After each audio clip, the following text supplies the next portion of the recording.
Welcome to రాజనీతి. మీలో చాలామందికి గుర్తుండే ఉంటుంది, 2018 చివరిలో అప్పటి వైఎస్ఆర్ కాంగ్రెస్ పార్టీ నాయకుడు, అప్పటి రాజ్యసభ సభ్యుడు వేణుంబాకం విజయసాయిరెడ్డి ఢిల్లీలో ప్రెస్ మీట్ పెట్టి ఆంధ్రప్రదేశ్లో 36 మంది సీఏలకు ప్రమోషన్లు వస్తే అందులో 34 మంది కమ్మాళ్ళే అని చంద్రబాబు ప్రభుత్వం మీద పెద్ద అబాండం వేశాడు. అప్పట్లో అన్ని మీడియాల్లో ఈ అబద్ధం విస్తృతంగా కవర్ అయింది. వైసీపీ సోషల్ మీడియా పదే ఇదే ప్రచారం చేసింది, ప్రజల్లోకి వెళ్ళేట్టు ప్రచారం చేశారు. అప్పుడు ప్రభుత్వం వైపు నుంచి సరైన రెస్పాన్స్ లేదు. తప్పుడు కోత కూసినందుకు విజయసాయిరెడ్డి మీద కేసు పెట్టలేదు ఆ ప్రభుత్వం, చంద్రబాబు నాయుడు ప్రభుత్వం. ఫలితంగా అందరూ కూడా ఇది నిజమని నమ్మారు. 2019 ఎన్నికల్లో తెలుగుదేశం పార్టీ మీద ఆ ప్రభావం పడింది. ఒక బాధ్యత కలిగిన పెద్దల సభ సభ్యుడు ఒక అబద్ధాన్ని అది అబద్ధం అని తెలిసి ప్రజల్లోకి వదిలాడు. చూడండి ఎంత నేలబారుతనం. రాజకీయ లబ్ధి కోసం ఎంతకైనా దిగజారుతారంటానికి ఇది ఒక ఉదాహరణ. ఆ రోజున చంద్రబాబు ప్రభుత్వం మెతక వైఖరి వల్ల నష్టం జరిగింది. ఆ తర్వాత 2019 ఎన్నికల్లో వైఎస్ఆర్ కాంగ్రెస్ పార్టీ గెలిచింది.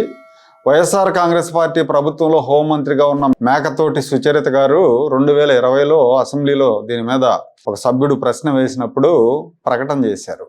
ఏమని చేశారు? 36 మంది డిఎస్పీల్లో కేవలం 5 మాత్రమే కమ్మవారని అధికారికంగా చెప్పారు మేకతోటి సుచరిత గారు, వైసీపీ హోంమంత్రి గారు. అది వాస్తవం. 5 అయితే 34 మంది అని విజయసాయిరెడ్డి తప్పుడు ఆరోపణ చేశాడు. ఆ తర్వాత అయినా విజయసాయిరెడ్డి నేను తప్పుడు ప్రకటన చేశానని క్షమాపణ కోరలేదు. అలా కోరితే అతను విజయసాయిరెడ్డి అవ్వడం. 6 ఏళ్ల నాటి సంగతి ఇప్పుడు ఎందుకు గుర్తు చేస్తున్నానంటే, ఇప్పుడు మరొక విజయసాయిరెడ్డి వచ్చాడు.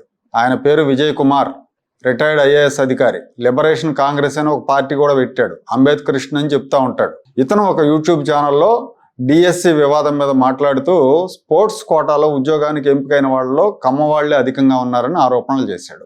ఆ ఇంటర్వ్యూ చేసిన అతను మీకు ఎలా తెలిసని అడిగితే, కోర్టుకు వెళ్ళిన అభ్యర్థులు, డిఎస్సి మీద కోర్టుకు వెళ్ళిన అభ్యర్థులు తీసుకొచ్చిన డేటా చూసి చెప్తున్నానని అందరూ నమ్మే విధంగా బొంకాడు. కమ్మవాళ్ళు దొంగ స్పోర్ట్స్ సర్టిఫికేట్స్తో స్పోర్ట్స్ కోటాలో ఉద్యోగాలు పొందారని ఆరోపించాడు. ఆ వీడియో మీకు ఇప్పుడు చూపించవచ్చు, కానీ చూపిస్తే కాపీరైట్ పడుతుంది కాబట్టి చూపించలేకపోతున్నా. ఆయన మాట్లాడిన మాటలను పోస్టర్లుగా చేసి వైసీపీ వాళ్ళు గతంలో కమ్మ డిఎస్పీల విషయంలో ఎలా ప్రచారం చేశారో ఇప్పుడు ఈ డిఎస్సి విషయంలో కూడా అలాగే దుష్ప్రచారం చేస్తున్నారు. డిఎస్సిలో స్పోర్ట్స్ కోటాలో ఉన్న ఖాళీలు 421, కానీ అందులో అర్హులైన వాళ్ళు 382 మంది ఎంపికయ్యారు. కారణం ఏంటి అంటే, ఈ కోటా కింద ఎంపిక కావాలంటే టెట్లో ఉత్తీర్ణత ఉండాలి. జాబితాలో ఉన్న ఏదో ఒక గవర్నమెంట్ ఏదైతే స్పోర్ట్స్ జాబితా పెట్టిందో ఆ జాబితాలో ఉన్న గేమ్లో స్టేట్ లెవెల్లో పార్టిసిపేట్ చేసి ఉండాలి. మళ్ళీ ఇందులో క్యాస్ట్ కోటాలు కూడా ఉంటాయి, రిజర్వేషన్లు క్యాస్ట్ కోటాలు ఉంటాయి. నిర్ణీత కేటగిరీలో అన్ని అర్హతలు కలిగిన వాళ్ళు లేకపోతే దాన్ని ఖాళీగా పెడతారు. అలా 39 ఖాళీలు మిగిలిపోయినాయి. 39 ఖాళీలు పోను 382 మందిని ఎంపిక చేశారు. ఈ ఎంపికైన 382 మందిలో ఎస్సీ గ్రేడ్ 3లో 72 మంది ఎంపికయ్యారు అత్యధికంగా. ఎస్సీ గ్రేడ్ 2లో 38 మంది, ఎస్సీ గ్రేడ్ 1లో 2 సెలెక్ట్ అయ్యారు. బీసీ కేటగిరీలో ABCDEలో కలిపి మొత్తం 196 మంది ఎంపికయ్యారు. ఎస్టీ కేటగిరీలో 29 మంది, ఓసీ కేటగిరీలో 42 మంది ఎంపికయ్యారు. ఓసీ EWS కింద 1 ఎంపికయ్యారు. ఈ విజయ్ కుమార్ గారు స్పోర్ట్స్ కోటాలో అత్యధికంగా కమ్మవారు ఎంపికయ్యారని చెప్పారు. మొత్తం 382 మందిలో బీసీలు 196 మంది, అంటే 51% పైగా బీసీలు ఉన్నారు.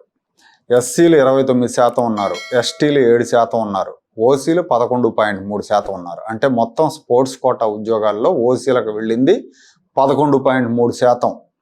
కమ్మ, రెడ్డి, కాపు, రాజు, వైశ్య, బ్రాహ్మణ ఇలా అన్ని కులాలు, ఓసీ కులాలు కలిపి 11.3% ఉద్యోగాలు వచ్చినాయి. మరి మెజారిటీ ఉద్యోగాలు కమ్మ వాళ్ళకి వచ్చాయనే నిర్ధారణకు ఈ మాజీ ఐఏఎస్ ఎలా వచ్చారు? ఎలా చెప్తారు అలాగా? ఒక మాజీ ఐఏఎస్ అధికారి ఆధారాలు లేకుండా తప్పుడు గణాంకాలతో ప్రజలను తప్పుదోవ పట్టించే ప్రయత్నం చేస్తే అతని మీద చర్యలు తీసుకోదా ఈ ప్రభుత్వం? గుడ్డగాల్చి నెత్తినేసినట్టుగా ఒక కులం మీద బ్లేటెంట్గా ఆరోపణలు చేసి రాజకీయంగా జగన్మోహన్ రెడ్డికి లబ్ధి కలిగించే ప్రయత్నం చేశాడని చెప్పాలి. సాధారణంగా ఓసీ నియామకాల్లో సబ్ క్యాస్టులని మెన్షన్ చేయరు. ఓసీలోని ఇంతమంది అని చెప్తారు. ఈ ఓసీల్లో సెలెక్ట్ అయిన 42 మంది కులాల గురించి విచారించినప్పుడు వాళ్ళల్లో అత్యధికంగా కాపులు 16 మంది ఉన్నారు, రెడ్లు 10 మంది ఉన్నారు, 9 మంది కమ్మవాళ్ళు ఉన్నారు. వైశ్య, క్షత్రియ, బ్రాహ్మణ ఈ 3 కులస్తులు 2 చొప్పున 6 ఉన్నారు. ముస్లింలు 1 ఉన్నారు.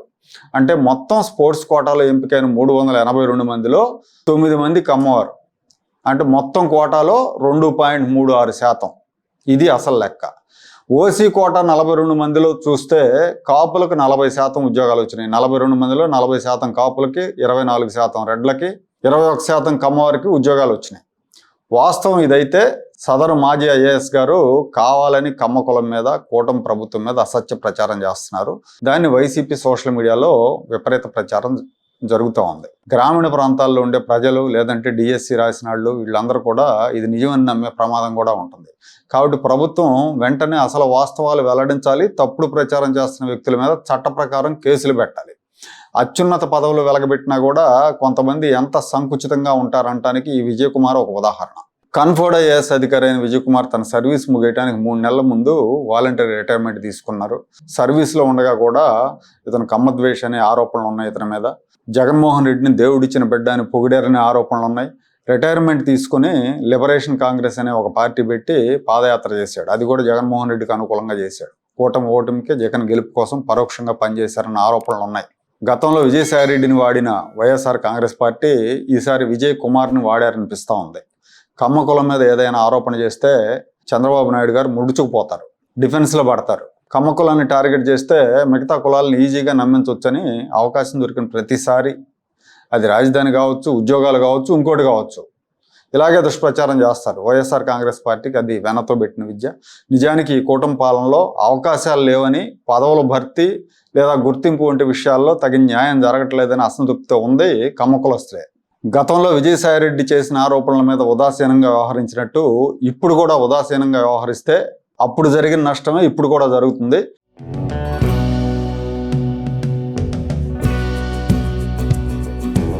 Like, share and subscribe to Rajaniti channel.